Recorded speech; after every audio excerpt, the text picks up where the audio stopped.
بسم اللہ الرحمن الرحیم۔ السلام علیکم دوستو، کیسے ہیں سب دوست؟ امید کرتا ہوں سب دوست خیریت سے ہوں گے۔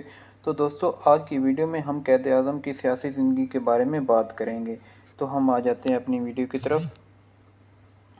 تو یہاں پہ ہم سیاست کا آغاز یہاں سے ہم سٹارٹ کرتے ہیں۔ باقی جو ویڈیوز ہیں وہ ہم پہلے اپلوڈ کر چکے ہیں۔ تو آج ہمارا یہ ٹاپک ہے قائد اعظم کی سیاسی زندگی۔ تو اس کے بارے میں ہم جانیں گے۔ 1857 کی جنگ آزادی میں بہت سے ہندوستانیوں نے حصہ لیا۔ جنگ کے بعد کچھ انگلو ہندوستانیوں اور برطانیہ میں موجود کچھ ہندوستانیوں نے برصغیر کے لیے ایک وسیع خود مختاری کا مطالبہ کیا۔ ان مطالبات کے نتیجہ میں 1885 میں آل انڈیا کانگریس کا قیام عمل میں لایا گیا۔ اس جماعت کے قائدین میں سے اکثر برطانیہ سے پڑھے ہوئے تھے اور ان کے مطالبوں پر حکومت چھوٹے موٹے اصلاحات سامنے لاتی تھی۔ مسلمان برطانوی ہند میں جمہوری اداروں کے قیام میں زیادہ دلچسپی نہیں لیتے تھے، کیونکہ ان کی آبادی مجموعی آبادی کا 1/3 تھا، جبکہ اکثریت ہندوؤں کی تھی۔ کانگریس کے ابتدائی اجلاسوں میں مسلمانوں کی شرکت کم تھی، جن میں زیادہ تر امیر طبقے تھے۔ جناح 1920 کے ابتدائی برسوں تک وکالت کی مشق کرنے میں مصروف رہے تھے، لیکن وہ سیاست میں بھی دلچسپی لیتے تھے۔ جناح نے دسمبر 1904 میں ممبئی میں کانگریس کے 20ویں سالانہ اجلاس میں شرکت کرکے اپنی سیاسی زندگی کا آغاز کیا۔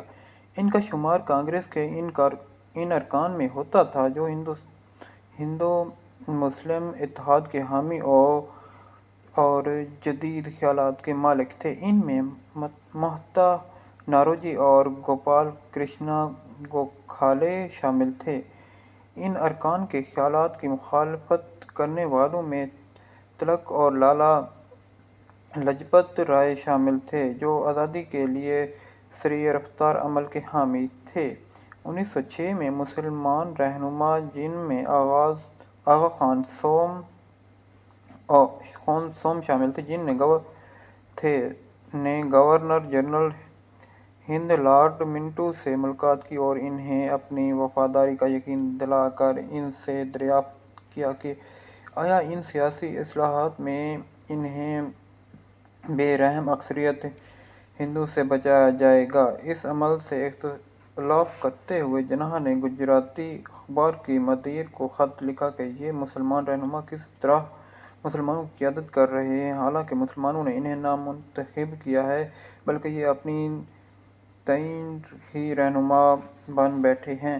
جب یہ قائدین ڈھاکہ میں دوبارہ مل بیٹھ کر اپنے برادری کے مسائل کے حوالے سے آل انڈیا مسلم لیگ کے قیام پر عمل کر رہے تھے، تب بھی جناح نے اس کی مخالفت کی تھی۔ ہندوستان کے اس وقت کے وائسرائے بھی مسلم لیگ کو مسلمانوں کی نمائندہ جماعت ماننے کو تیار نہ تھے، کیونکہ لیگ تقسیم بنگال کی منسوخی، جو لیگ کے نزدیک مسلمانوں کے خلاف تھی، پر خود کو زیادہ پر اثر ثابت نہ کر پائی تھی۔ 1906 میں جناح نے انڈین نیشنل کانگریس میں شمولیت اختیار کی، جو اس وقت ہندوستان کی سب سے بڑی سیاسی جماعت تھی، لیکن اس وقت کے دیگر کانگریسی رہنماؤں کی طرح جناح نے یکسر آزادی کی جماعت حمایت کرنے کی بجائے ہندوستان کی تعلیم، قانون، ثقافت اور صنعت پر برطانوی اثرات کو ہندوستان کے لیے مؤثر قرار دیا۔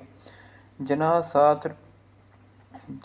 60 رکنی مرکزی مشاورتی کونسل امپیریل لیجسلیٹو کونسل کے ارکان بن گئے، لیکن اس کونسل کی اپنی کوئی حیثیت یا طاقت نہیں تھی اور اس میں شامل زیادہ تر افراد غیر منتخب سلطنت برطانیہ کی زبان بولنے والے یورپی تھے۔ اس کے باوجود جناح متحرک رہے اور کم عمری کی شادی کے لیے قانون اور مسلمانوں کے وقف کے حق کو قانونی شکل دینے کے لیے کام کرتے رہے۔ انہی کاوشوں کے نتیجے میں سندھرسٹ کمیٹی بنائی گئی، جس نے ڈیرہ دون میں ہندوستانی فوجی اکادمی کے قیام میں کلیدی کردار ادا کیا۔ پہلی جنگ عظیم کے دوران میں جناح نے دیگر ہندوستانی ترقی پسندوں کے ساتھ برطانوی جنگ کی تائید کی، اس امید کے ساتھ کہ شاید اس کے صلے میں ہندوستانیوں کو سیاسی آزادی سے نوازا جائے گا۔ تو دوستو آج کی ویڈیو کا ہم یہاں پر اختتام کریں گے، تو ملتے ہیں نیکسٹ ویڈیو میں، لیکن اس سے پہلے آپ لوگوں سے گزارش ہے کہ چینل کو سبسکرائب کر دیں اور بیل آئیکن کو پریس کر دیں تاکہ آنے والی ہر نئی ویڈیو کی اپڈیٹ آپ کو مل سکے۔ تو تھینکس فار واچنگ، اللہ حافظ۔